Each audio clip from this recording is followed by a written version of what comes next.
마지막 헌법재판관에게 한마디 하겠습니다. 제가 청년들이 하면 지켜보고 있다고 말씀해 주십시오. 청년들이! 청년들이!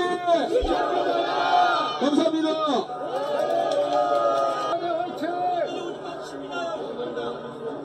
안녕하십니까 애국시민 여러분. 자유민주주의를 지키려는 그 마음 하나로 이 추운데도 모여주셔서 진심으로 감사드립니다. 여러분 이거 아십니까? 대한민국은 광복절은 있는데 건국절은 없습니다. 누구도 건국의 역사를 가르치려 하지 않습니다. 왜 그런지 아십니까? 자유 대한민국의 건국은 이승만 대통령을 빼놓고는 설명할 수가 없기 때문입니다. 그래서 좌파들은 역사에서 건국을 지워버렸습니다. 이게 대한민국의 현실입니다. 저는 대한민국을 건국한 이승만 대통령을 가장 존경합니다. 이승만 대통령은 기독교 신앙을 바탕으로 자유 대한민국을 건국했습니다. 그분의 비전과 헌신은 오늘날 우리가 누리는 대한민국의 기초가 됐습니다. 이승만 대통령이 있었기에 세계에서 가장 가난하고 힘없는 나라가 미국과 한미 상호 방위 조약을 맺을 수 있었습니다. 그리고 이게 지금까지 유지되고 있습니다. 이건 기적입니다. 국익에서 우선순위가 있습니다.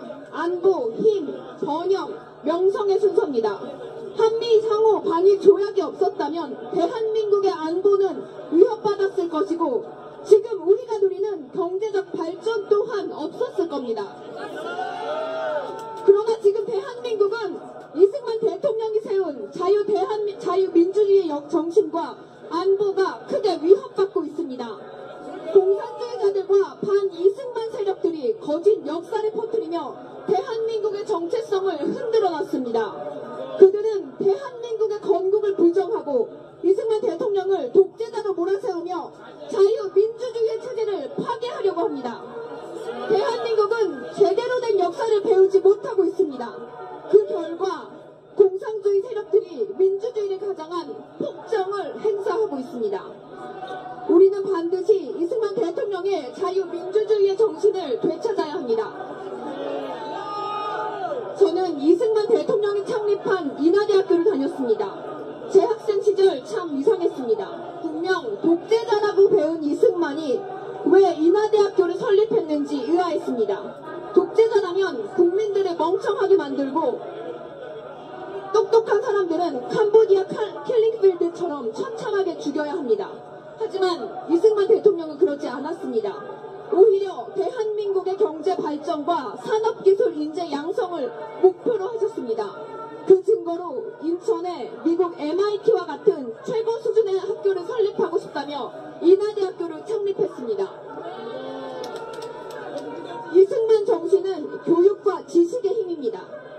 애국시민 여러분, 우리는 반드시 대한민국의 진짜 역사를 알아야 합니다. 조선시대는 철저한 신분제 사회로 양반, 상노, 천민으로 구분됐습니다. 이는 오늘날 북한의 주체사상과 유사합니다. 북한이 주체사상이라는 교리로 신분제를 만든 것처럼 조선은 유교 이념을 기반으로 신분제 사회를 형성했습니다. 조선시대에 권력을 잡은 호남 지주 세력은 일제강점기에 친일파로 활동했습니다. 일제가 패망하고 이들은 친미 세력으로 갈아탔습니다. 그리고 그들은 이승만 대통령을 초대 대통령으로 세우며 하나의 요구를 했습니다. 우남 이승만 선생을 대통령으로 받들 테니 대신 기득권을 보장해달라.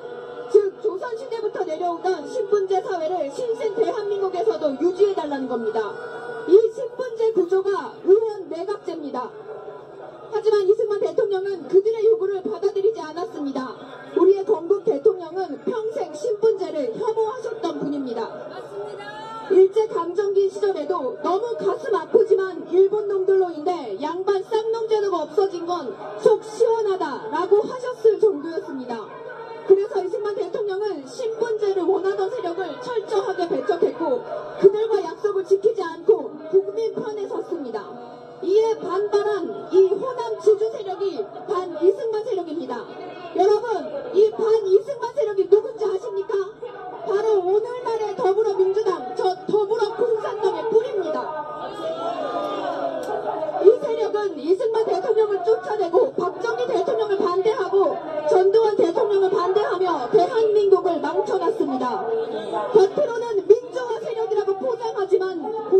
기본적으로는 대한민국의 정체성을 부정하는 세력입니다.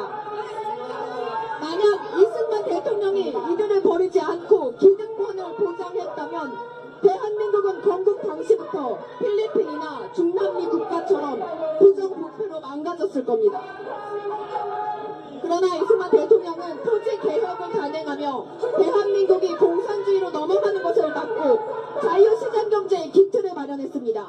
그 결과 평민, 서민, 국민 누구나 노력하면 대통령, 판사, 의사 그리고 세계적인 부자가 될 수 있는 국가로 만든 것입니다.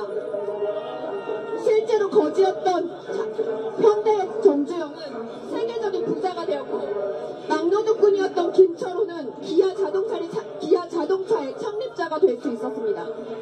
이러한 기회의 나라를 만든 게 바로 이승만 대통령입니다. 그 후 박정희 대통령이 등장하여 이승만 대통령이 세운 대한민국 위에 강력한 시스템을 구축했습니다. 그 결과 대한민국은 한강의 기적을 이뤘고 세계가 부러워하는 나라로 성장했습니다. 유럽은 300년에 걸쳐 발전했습니다. 하지만 대한민국은 위대한 지도자가 있었기에 불과 30년 만에 기적을 이뤘습니다. 이게 바로 국뽕입니다. 또한 대한민국 국민으로서의 자부심입니다.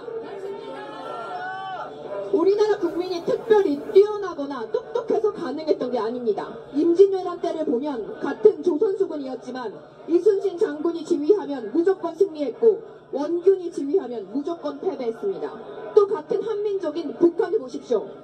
김일성이 지도했던 북한과 이승만 대통령이 지도한 대한민국은 아주 다른 결과가 나타났습니다. 가장 중요한 건 리더의 역할이고 국가체제가 무엇보다 중요합니다.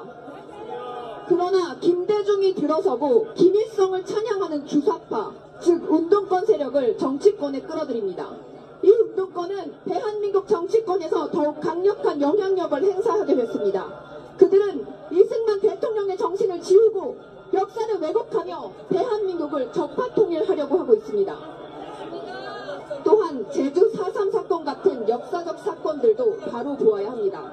그 사건의 본질은 공산주의 세력인 남로당의 주도하에 벌어진 반란이었습니다. 역사는 감성적으로 접근하는 것이 아니라 객관적 사실을 바탕으로 입체적으로 바라보아야 합니다. 현재 윤석열 대통령은 자유민주주의를 수호하고 대한민국의 정체성을 지키기 위해 애쓰고 있습니다. 그런데도 반-이승만 세력 더불어공산당은 거짓 선동으로 윤석열 대통령을 끌어내리려고 합니다. 만약 그들이 원하는 대로 윤석열 대통령이 탄핵된다면 대한민국의 자유민주주의는 무너질 겁니다. 공산주의의 세력은 더욱 강해질 겁니다. 우리는 반드시 자유민주주의를 지켜야 합니다. 반국가 세력을 절대 용납할 수 없습니다. 그들과 타협이란 없습니다. 또한 저 반국가 세력은 이승만 대통령을 독재자 프레임 씌우고 있습니다. 하지만 이승만 대통령은 4.19 학생운동을 부정하지 않았습니다. 오히려 이를 높이 평가하며 이렇게 말씀하셨습니다. 국민이 원하면 물러나야지. 자신의 의지로 물러난 독재자가 세상에 어디 있습니까? 이승만 대통령은 4.19 당시 부상당한 학생들을 우리 애들이라고 부르며 안타까워했습니다. 학생들의 참상을 보시고는 여러 번 이렇게 말씀하셨습니다. 학생들이 왜 이렇게 됐어? 부정을 왜 해? 부정을 보고 일어나지 않는 백성은 죽은 백성이지. 이 젊은 학생들은 참으로 장하다. 이게 과연 독재자가 할 말입니까? 반면 좌파에서 영웅으로 떠받드는 김구는 북한과 남북 협상을 시도했습니다. 그는 대한민국 정부 수립에 반대하는 4.30 공동성명에 서명했습니다. 하지만 이승만 대통령은 나라를 건국하며 단 한 번도 공산주의자들과 타협하지 않았습니다. 김구나 안창호 등 해외 독립운동가들은 대부분 중국이나 미국 국적을 취득했습니다. 그러나 이승만 대통령은 미국 국적을 권유받을 때마다 이렇게 말씀하셨습니다. 필요 없습니다. 한국은 곧 독립될 테니까요. 미국의 월슨도 시민권을 권유했지만 이승만 대통령은 웃으며 이렇게 답했습니다. 이래봬도 저는 대한민국의 대통령입니다. 여러분, 누가 진정한 대한민국의 대통령입니까? 우리는 이승만 정신을 되찾아야 합니다. 이승만 대통령은 망명지에서도 죽는 날까지 나라 걱정을 하셨습니다. 그의 리더십 덕분에 우리는 대한민국을 지킬 수 있었고 세계에서 유례 없는 기적을 맛볼 수 있었습니다. 이제 저는 욕먹을 각오하고 우파 지도부도 비판하겠습니다. 국민의힘 국회의원들 도대체 뭐 하는 겁니까? 또 다시 탄핵 대통령을 만들 겁니까? 미치셨습니까? 국민이 뽑아준 국회의원이 국민을 대변해야 하는데 중국 함께 붙어먹고 뭐 하는 겁니까? 집회에 나와서 국힘의원들은 중국을 비판하십시오. CCP를 비판하십시오. 최소한 20명은 단식 투쟁하고 30명은 삭발식 해야 하는 거 아닙니까? 왜 국민을 대변하는 국회의원이 하지 않고 그걸 국민한테 떠넘깁니까? 국민들은 윤석열 대통령을 지키기 위해 12월부터 거리에 나왔습니다. 그런데 당신들은 조기 대선 준비나 하고 이게 뭐 하는 짓거리입니까? 이게 국민을 농락하는 거 아니면 뭡니까? 또 국민의힘 의원 82명이 헌법재판소에 탄원서를 제출한 내용을 보면 정말 기가 막힙니다. 내용 중 설령 계엄이 헌법 또는 법률 위반이라 하더라도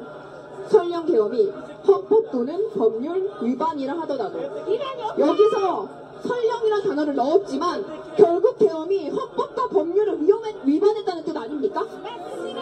이건 그냥 빠져나가라는 법령밖에 안 들립니다. 계엄은 대통령 고유의 권한입니다. 그리고 대통령은 헌법 절차에 따라 비상계엄을 해제했습니다. 어떠한 법률 위반도 없었습니다. 그런데도 국힘 의원들은 지금 뭐 하자는 겁니까? 자신이 주목받으려고 집회에 나오는 겁니까? 아니면 정말 대통령을 지키기 위해 나오는 겁니까?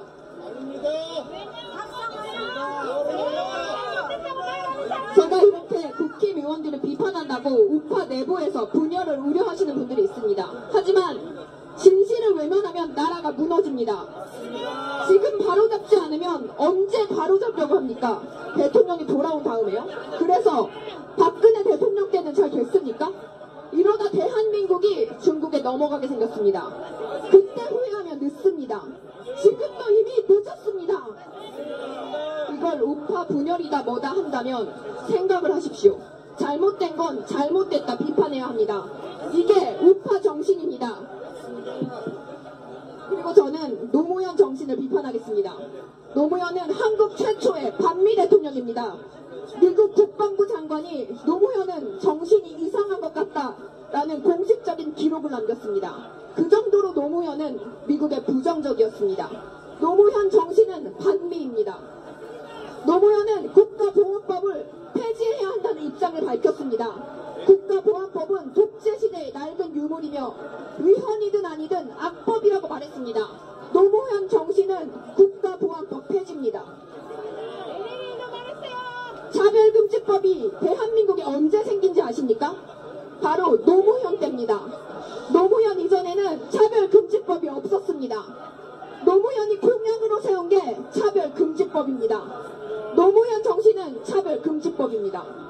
또 노무현은 자주국방, 주한미군 철수를 외쳤습니다. 노무현 정신은 주한미군 철수입니다.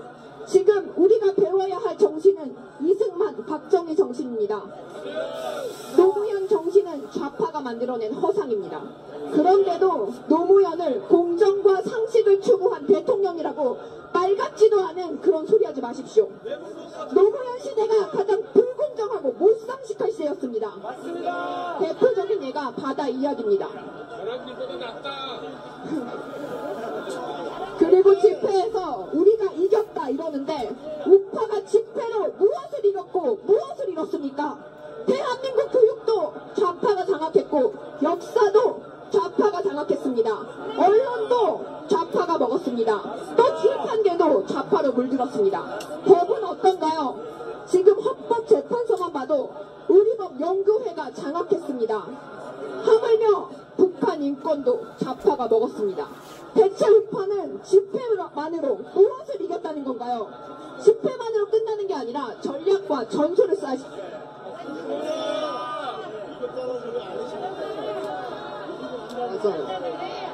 우파 지도부들 정신 차리세요. 교과서를 바로잡고 교육을 개혁하십시오. 법을 정비하고 북한 인권 문제도 적극 나서야 합니다. 미국은 인권의 나라입니다. 좌파는 인권으로 30년간 싸워서 미국도 움직이고 있습니다. 좌파는 미국 의회에 한반도 평화협정 법안을 통과시키려고 수천억 원을 쏟아붓고 있습니다. 이는 주한미군 철수로 이어질 수 있는 위험한 법안입니다. 베트남도 파리 평화협정으로 미군 철수 후 공산화가 됐습니다. 좌파는 한반도 평화협정 이 법안으로 대한민국을 공산화 만들려고 하고 있습니다. 우파 국회의원들, 좌파들이 이렇게 공산화 만들 동안 이들은 대체 무엇을 했습니까? 국회의원들 정신 차리십시오. 정신 차리고 대통령 지키십시오. 그리고 저는 이런 이야기를 제가 왜 하고 있는지 모르겠습니다. 저는 정치 전문가도 법 전문가도 아닙니다. 앞으로 정치를 할 생각조차 없습니다. 그런데 제가 왜 이런 쓴소리를 해야 하는지 모르겠습니다. 이런 이야기는 국회의원들이 나서서 해야 하는 거 아닙니까? 진짜 뭐 하자는 겁니까? 국회는 국민을 대변하는 곳입니다. 우파 국민들은 CCP가 너무 싫습니다. 우리는 친미를 원합니다. 우파 지도부들은 이승만 정신을 똑바로 세우십시오. 애국시민 여러분, 탄핵 결과가 나온 후에도 끝이 아닙니다. 우리는 할 일이 너무나도 많습니다. 집회로 끝나는 것이 아니라 누군가는 역사를 바로잡고 누군가는 우파 인권을 주도하며 누군가는 북한 인권을 주도하고 누군가는 언론을 개혁해야 합니다. 집회만으로는 승리할 수 없습니다. 전략과 전술을 지도부는 짜십시오. 2030 여러분, 단순한 계명으로 끝나지 마십시오. 부탁드립니다. 대한민국의 자유민주주의를 수호할 것인가, 아니면 이승만 세력의 거짓과 선동에 무릎 꿇을 것인가. 우리는 이승만 대통령의 뜻을 잊지 말아야 합니다. 마지막으로 이승만 대통령이 4.19 부상자들을 찾아가 눈물을 흘리며 하신 말씀을 가슴에 새깁시다. 불의를 보고 분노하지 않으면 젊은이가 아니다. 다시 한번 말씀드리겠습니다. 불의를 보고 분노하지 않으면 젊은이가 아니다. 2030 여러분, 우리는 자유를 선물처럼 받은 세대입니다. 이제 우리가 이 자유를 되찾읍시다. 자유의 가치를 지키고 진실을 알리며 대한민국을 위대한 나라로 만들어야 합니다. 감사합니다.